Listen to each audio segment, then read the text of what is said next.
football broadcast every week during the 2013 season. Did some TV studio work, did some radio broadcast, play-by-play, color, all that stuff. That turned into a radio show that I created and hosted for about 3 years. Lone Star Sports The Lone Star Sports Report, very similar to this name.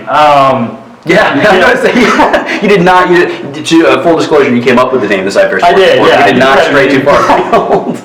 But yeah, I mean, I traveled the state for a couple of years, just covering the best games, and back in, I think it was 2016, January of 2016, had just graduated from the University of Texas, journalistic and sports media degree, and of course, I knew someone who knew someone over at VYPE, and they fell in love with what I was doing, and they brought me on, and for the first year and a half, I was covering Southeast Texas. In the last 3 months, I've been doing Sci-Fair. Definitely glad to be back here in the region that I grew up in. Yeah, where'd you go to high school?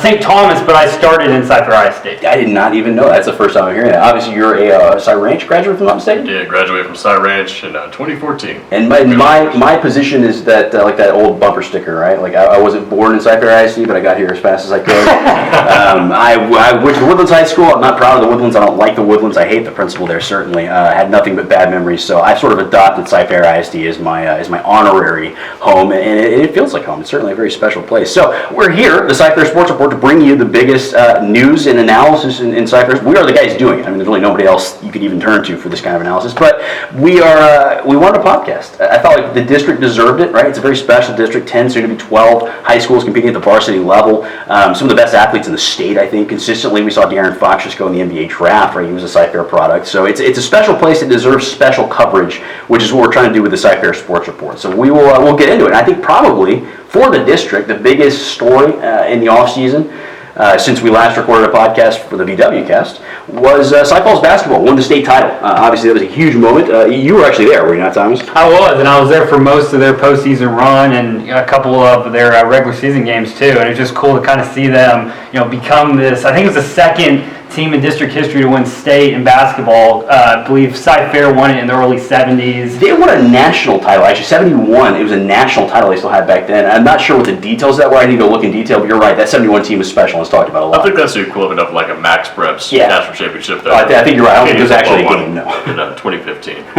But yeah, I mean, this is a special group. A lot of them were juniors, so I mean, they're all going to be back next year. They're going to be the favorites out of Region 3. They're going to be, the favorites to win state again this year. Of course, that magical run, making it to their first regionals, of course, winning the first regionals, of course, then winning that crazy, I think it was a triple overtime game with Dallas Skyline. It was a horrible scoring game. Yeah. That was in San Antonio. Of course, the next game, they beat the home team, San Antonio Wagner. It was a spectacular run by Cy Falls, and just a great job by Coach Richard Flores. I'll ask you, and we have some audio with Flores coming up here in just a moment. I spoke to him about that championship run. But I heard that you mentioned San Antonio Wagner, kind of a home team, right? Yeah. AT&T Stadium in actually, no, it was the Alamo Dome. No, excuse me, the Alamo Dome. Yeah, the Alamo Dome in San Antonio. That's like a home. I heard that the Cy Falls support was virtually equal. It was pretty loud support. It was a great turnout. That's impressive to travel to San Antonio and compete with in terms of a fan base, a team that is there in town. But I think it was like 18 miles away from the stadium or something like that. So that's pretty impressive as well. I'm certain that helped to some extent. I know that the Cy Falls players also they were playing, for the city. Houston uses that tag, but kind of in their sense playing for the city. So Nigel Hawkins obviously was the most lauded, feted player from this group. He won every individual award I think there is in the city and even outside of. Most recently, the Guy V. Lewis Award. But we kind of talked about there are two players in particular I think maybe that are overlooked sometime. And which would be your pick there, I guess, Thomas? I would say Trajan Wesley. I was just so impressed with the way he performed, especially late in that game. I mean, San Antonio Wagner, in case you missed the championship game, which I hope you did. It was a great win for Cy Falls and all that stuff. They come back and they cut it. I don't know what the deficit was or what the difference was, but it was a close game late in the game, and then they go on this late run. Trajan is a big part of that. In the last minute, he scored 6 points from the line, had a steal. That was the key turnover right there. Of course, that also had a layup. So 8 points in that final minute, plus a turnover that he forced. Right. That was huge. And I believe he even was the leading scorer in that game with 20. So, yeah, even though Nigel Hawkins, I think he was All-State and won the championship game MVP, I was really impressed with Wesley in that ball game. Absolutely. And taking nothing away from Nigel, who's very deserving, I think, of all the awards that he's gotten. And I've spent time with Nigel. He's a terrific human being and a terrific player. But, and Trey, obviously, you mentioned as well. There's a number of games I can think back to where he just took over at the end of the fourth quarter and scored 6 or 8 straight in order to seal the game, and oftentimes had a big defensive play. He would rebound like crazy too for a guy who's about 4'7". He really can go up against much bigger guys and secure those rebounds. He's just a bulldog. But for me, I think the guy that maybe gets overlooked the most, and I've told him this as well, Andrew Wynn, Drew, as he's referred to. He is at _Asian Sensation on Twitter, one of my favorite Twitter followers within the district. He's terrific. It is a great name. He puts out great content, but he's an extremely underappreciated, outside of that locker room leader, I think. He's very cerebral, very bright kid.